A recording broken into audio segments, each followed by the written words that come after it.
Isa ito sa mga dahilan kung bakit mabilis nauubos ang ating mobile data at laging full storage ang ating cellphone kapag nagpe-Facebook at gumagamit tayo ng Messenger.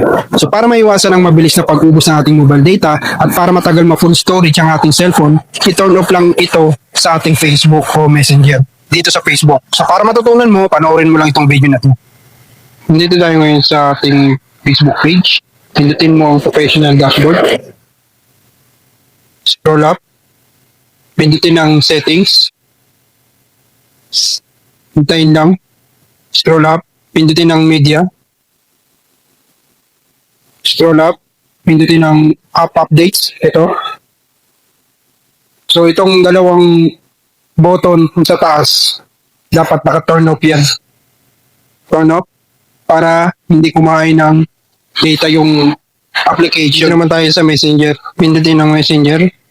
Pumunta sa settings. Hanapin ang apps update.